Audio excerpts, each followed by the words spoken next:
Tune in for Series 4 of the Hip Talks podcast, a series of discussions on legal issues hosted by Hugill and Ip Solicitors, an independent boutique law firm in Hong Kong providing bespoke legal services and exceptional client service to individuals, families, entrepreneurs and businesses, locally and internationally. Clients have diverse issues. Some require immediate attention and speedy outcomes. Others require the building of a long-term partnership between solicitor and client. In all situations and for all clients, Hugill & Ip provides clear, practical advice to help achieve the best results. The firm has achieved outstanding recognitions in the most recent editions of the major legal directories, as well as remarkable results in the areas of dispute resolution, corporate and commercial, trusts and estate, family, employment, business immigration and data privacy.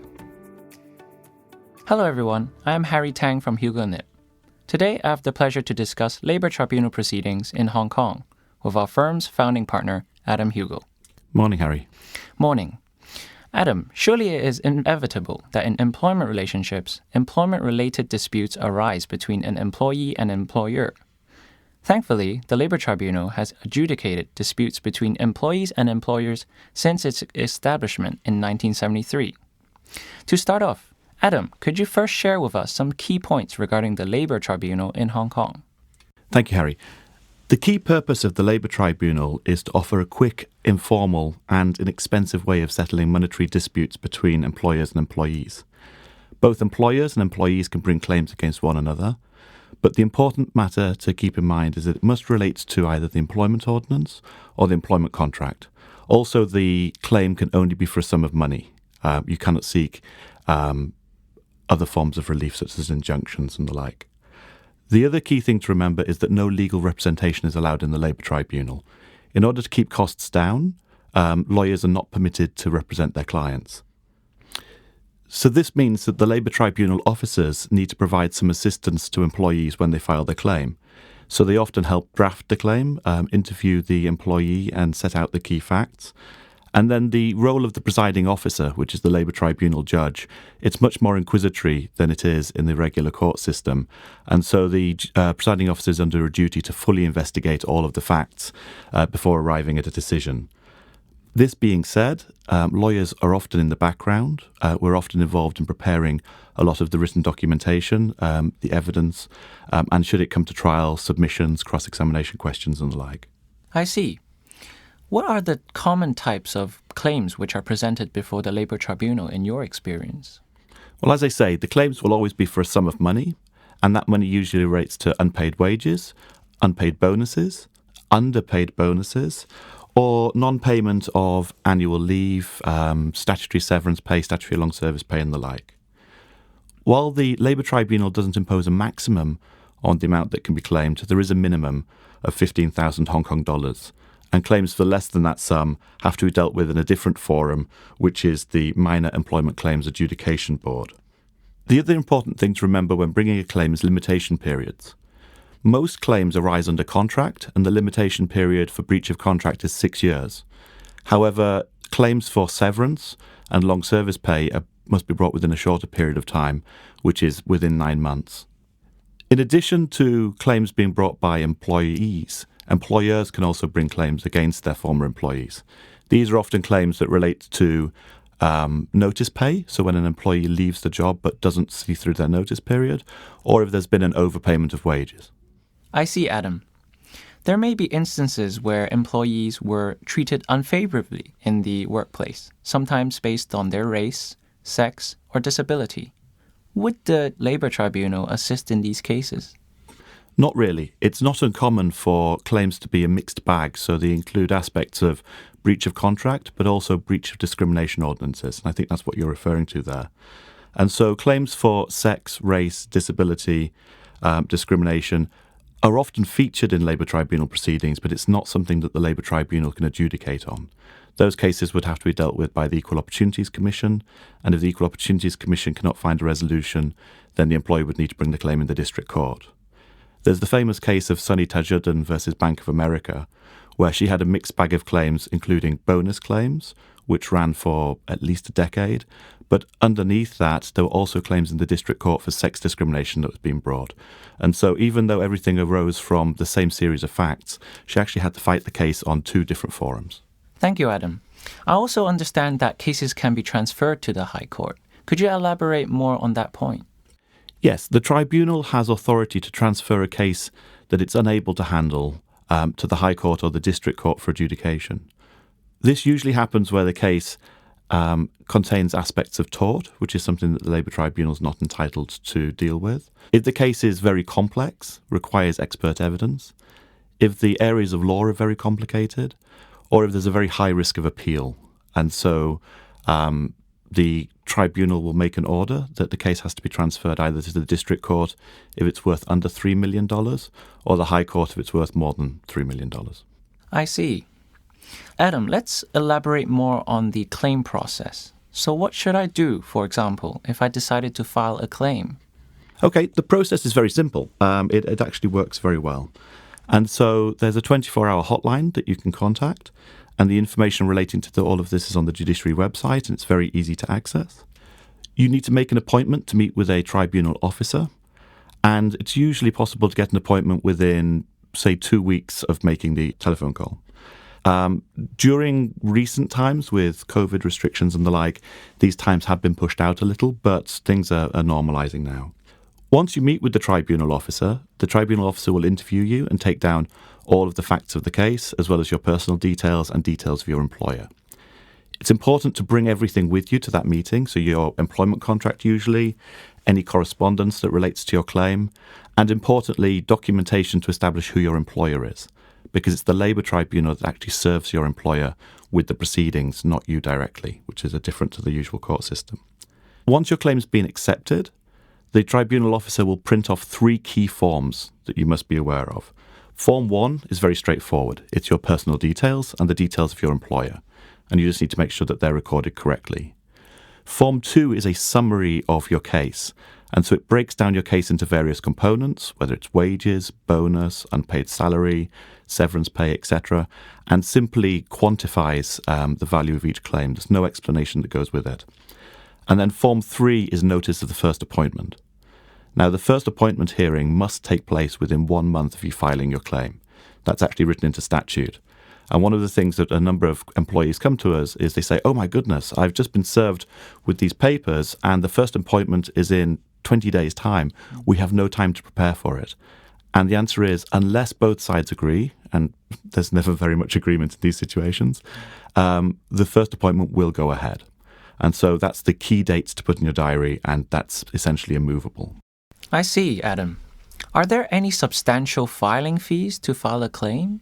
Again, because the process is intended to be very inexpensive, the filing fees are very cheap. It's about $50 to file a claim, which is significantly less than court fees, which are often a few hundred, if not a couple of $1,000s. Thank you, Adam. I understand that some employees or employers would seek a quick settlement of the employment disputes. What happens when the defendant agrees to pay the claim in full? If you end up in a situation where once the claim's been filed, the defendant sees the pleading, sees the case against them and decides to pay, then the person can simply contact the Labour Tribunal, admits to the claims against them. The tribunal will draw up an order. Often money gets paid into the tribunal that would then be paid out again to the claimant, but sometimes you can strike a deal between yourselves, and as part of that deal, the claimant would agree to withdraw the case. The difference is many employers don't want to admit to wrongdoing, and so would prefer to reach a deal without admission of liability. In order to do that, there would need to be, if you like, a private settlement between the claimant and the defendant, whereby the defendant then withdraws his case, rather than it being adjudicated and instantly awarded by the tribunal. And are the settlement negotiations stressful for both employees or employers in your experience? Often, yes, because the reason it's got to this stage is because there's been a substantial falling out between the employer and employee. Often lawyers have been instructed on at least one side, and that can raise the tension for everybody involved. Putting settlement discussions to one side, the Labour Tribunal process itself can be fairly stressful. As I say, it's intended to be quick, informal and inexpensive, but for people involved in the process, it never feels informal. The Labour Tribunal itself is set up like a courtroom, and so the presiding officer is in a black gown and sits high up on a chair in front of everybody. There's 2 desks facing the presiding officer and a court clerk, and then a public gallery, so it feels very much like a court. And whilst you or I are very familiar with standing up and speaking in court, people who aren't lawyers and not used to this find it a very intimidating process. Everybody's concerned about saying the wrong thing. They're concerned about being asked a question and not being able to find the answer. They're concerned about not being able to find a document if it gets referred to.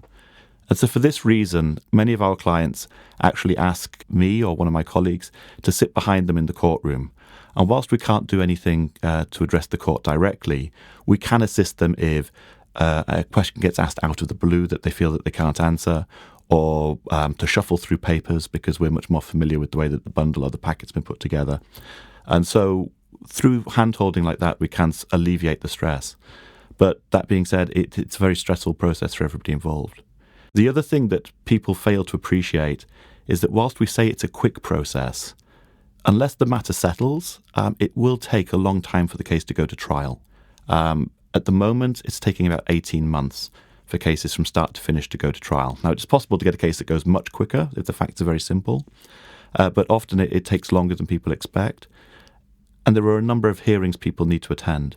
The Labour Tribunal process checklists everything that happens as it goes through. So at the first appointment that we've just talked about, the likely order made by the court will be to file more documents. What they often do is they get people to file documents at the same time and essentially cross them over, and then file another round of documents and cross them over. And then a few weeks after that, there's another hearing where the tribunal makes sure everybody's followed the directions, learns a bit more about the case, identifies whether there are any holes in the case or holes in the evidence, and then may even issue a round of requests for more documents to be filed. And so it's not uncommon for a case that doesn't settle to go through 3 or 4 interim hearings before it goes to trial. Thank you, Adam. Could you elaborate more what goes on in trial? Okay. Recently, I've had 3 cases all going to trial in the Labour Tribunal, and they're very much dependent on the facts, on the parties, and on the way that the presiding officer wants to conduct the case. And so one of the cases was very straightforward. It was an individual and the other side didn't show up. And so that was the presiding officer making inquiries of the individual, following through their investigatory powers, and then making a very quick outcome. The other case was a case that ran for 2 weeks solidly with 4 or 5 claimants, and each of those claimants bringing 5 or 6 witnesses. And so it was a very long and slow process. The process is also complicated and slowed down because quite often evidence is given both in English and in Cantonese. The presiding officers are bilingual, but quite often they need to choose a dominant language that the case will be conducted in, and then a translator will appear to help translate for the other party. So of the cases we talked about, 2 of those cases were conducted entirely in English. The very long case that we talked about was conducted in Cantonese with our witness having a translator translate all of the proceedings to them, which obviously slows things down. The other thing that clients always get very anxious about at trial is how to address the judge, how to address the court, and how to cross-examine. It's an intimidating process, and people aren't trained in it, and it does require special skills. And so the presiding officers don't tend to be too precious, and if you refer to them as sir or madam or presiding officer, that's fine, although quite often you see them being referred to as your honour and your lordship. It's just nerves that come out, and this is how people express themselves. The other thing that always helps is try and dress professionally. You are in a court, and the judge will appreciate if you're showing that it is a solemn court process and it should be followed correctly. The other thing that individuals need and companies need to be aware of is that they have responsibility for ensuring their witnesses turn up. Nobody is going to marshal them on your behalf. And so you need to make sure that your witnesses are ready and available. And quite often it's impossible to say exactly when the witness will be called. If the case is listed for a week, for example, the witness might not be required until Monday or Tuesday. And so if they show up on Monday morning, they'll be sat doing nothing, possibly not even let into the courtroom. And then they're not available when they actually need to give evidence. One of the things that we do see and try and manage, especially with lay clients that are representing themselves, is that they prefer to put in lots and lots of witness evidence. And so they will call 10 witnesses, all of their friends that worked with them in the department, to give evidence. And that really does frustrate the tribunal. It takes a long time to go through all of the witnesses, and quite often their evidence doesn't add very much. And so the rule of thumb is that one good witness is certainly worth more than 5 or 6 witnesses that don't have that much to say or don't have that much to add to the case. Another question we get asked a lot is, what happens if we have somebody who can give evidence but they're unwilling to appear?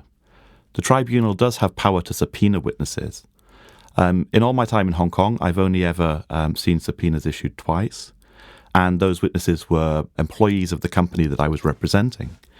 And the difficulty with that is the claimant, the other side, thought that these witnesses were going to be very helpful to their case, but they weren't. They were employees of the company, and of course they have to give truthful evidence, but they're going to give evidence which aligns with what the company's stance is.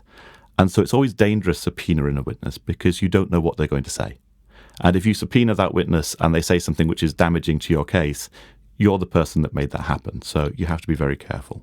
And as I mentioned earlier, cross-examination is something that the layperson is expected to do, and they've got no real skill or training with it. Now, what normally happens is the presiding officer will do the cross-examination first. And so they will have been through all of the evidence, all of the documentation, and they will have scripted themselves what they want to ask that particular witness. But they will also give you the opportunity to cross-examine, and it can be quite fun, especially if you've got somebody that you can catch out in a lie and you've got documentation to prove it. And so what we often do there is we prepare sort of Q&A style scripts, and so you can flow through, depending on what the person's answer is, to try and catch them out by referring them to documentation that proves their case to be wrong. I see, Adam. Given that COVID is quite prevalent now and that travel restrictions are normally in place, would it be common for witnesses to give evidence through video link or video conference? It's not common, but it's becoming used much more regularly. Certainly because of COVID and the travel restrictions, it does make it incredibly difficult for both employers and employees to actively fight their cases. In the case of employers, quite often the cases we handle, there's an international element to it, whether it's a European or US-based headquarters or a decision maker based in Australia. A case that's coming up, the key decision maker is based in Japan. And it's just impossible for them to travel to Hong Kong. The recent cases we had where people needed to come from the UK, it was absolutely impossible for them to come because they're non-resident individuals and their evidence is critical. And so the Labour Tribunal do make arrangements for video conferencing. They don't like it. It's expensive. Whenever video conferencing takes place, it always slows things down as well. And whenever you need to rely on technology, it often fails you. And so the tribunal will try and discourage it, but if it's essential, they will allow it. They are a little bit more relaxed in how you apply for video conferencing and the tests that they will add to it. So there's recent High Court authority that comes out as to what you need to have in place if you're applying for video conferencing in the High Court. Whilst those rules apply, they're a bit more relaxed in the Labour Tribunal. So the Labour Tribunal would want to ensure that you're in a quiet and solemn environment, that you have technology that will work and you have technology support that will assist you, and that you will be available when they require you, which, when dealing with video conferencing to the States, is often very inconvenient for the Hong Kong time zones. Thank you, Adam. Moving on to the determination of the case. Let's say the employee or employer is not content with the outcome. Could they appeal to a higher court in Hong Kong? Yes, there's a right to review and a right to appeal. The appeal must be filed within 7 days to the High Court. A review application must be filed within 14 days. The difference between the two is this. A review is essentially asking the same presiding officer to go back and look at their decision and essentially change it.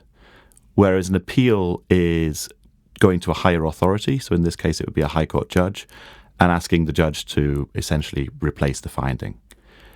Review is less common and tends to be used when directions or interim awards are made, which can be quickly fixed if something went a little bit wrong, whereas an appeal is what would happen at the end of a formal trial. The appeal process is a two-stage process. And so the first stage is an ex parte application. So one side applies to the High Court without telling the other side that it wants leave to appeal, which is asking the court for permission to appeal. A hearing will be fixed for about half an hour, and at that hearing, a preliminary bundle of evidence will be put in front of the judge, and someone will make submissions, either the individual directly or then at this stage they can instruct legal counsel to make submissions to essentially ask for permission or leave to appeal. If leave is granted, then the matter will go to a full contested appeal hearing, and the other side receives notice of that, and it's prepared very much like another mini trial. But without witnesses present. It's all legal argument based on papers. The two grounds on which you can apply to appeal is essentially if the judge has got the evidence wrong, manifestly wrong, or applied the law wrongly. And so it's very limited grounds on which you can actually apply to appeal.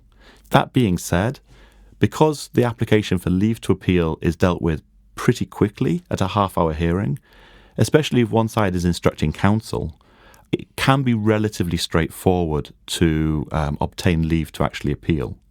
The danger of that, though, is if your underlying case isn't good, when it comes to a full hearing, you will lose and you will have to pay the other side's costs. And so appeal has consequences which aren't necessarily applicable in the Labour Tribunal. You've mentioned that there are no cost consequences in the Labour Tribunal. Could you elaborate more on that? Yes, when we refer to costs, lawyers typically refer to legal costs, and so the time spent by lawyers. Because lawyers are not permitted in the Labour Tribunal, you're not entitled to recover legal costs associated with your case. And so if you do decide to instruct lawyers to advise you and help in the background, it's very, very unlikely that you're ever going to recover those costs. And so you need to make sure that the costs you incur are proportionate. The costs that can be awarded in the Labour Tribunal tend to be more in the form of expenses. And so travelling expenses, copying expenses, if documentations need to be produced, possibly even expert reports are recoverable. So we say costs, but it's more akin to expenses. That doesn't mean that they can't be serious. If somebody needs to travel from the United States and say they're a senior manager, it wouldn't be unreasonable for that person to want to travel business class and stay in a 5-star hotel. And if they're here for a 4 or 5 day trial, those costs can be pretty high. And so if you're suing for $100,000 for unpaid wages or breach of notice period or something like that, and somebody needs to travel from overseas, their expenses costs associated with that travel could almost be as much as you're claiming. So you need to make sure that, one, you've got a strong case, and the Labour Tribunal will often refer to costs to discourage people from pursuing cases which they perceive as being very weak. And two, you've got to be prepared that there could be cost consequences, especially if there's international travel involved. Thank you, Adam. That was very informative and useful, especially for employees and employers who want to know the ins and outs of Labour Tribunal proceedings. I am very sure that both employees and employers can benefit from learning more about their legal options in the course of employment disputes. Thank you, Harry. Tune in and listen to more episodes of the Hip Talks podcasts by checking the Insights section at our website at www.hugillandip.com and our channels on Apple Podcasts, Spotify, Google Podcast and Stitcher. They're also available on Hugill and Ip's YouTube channel. You can send comments and feedback to our email address, hello@hugillandip.com. Please share the Hip Talks with your friends, family and business associates. This podcast is for informational purposes only. Its contents do not constitute legal or professional advice.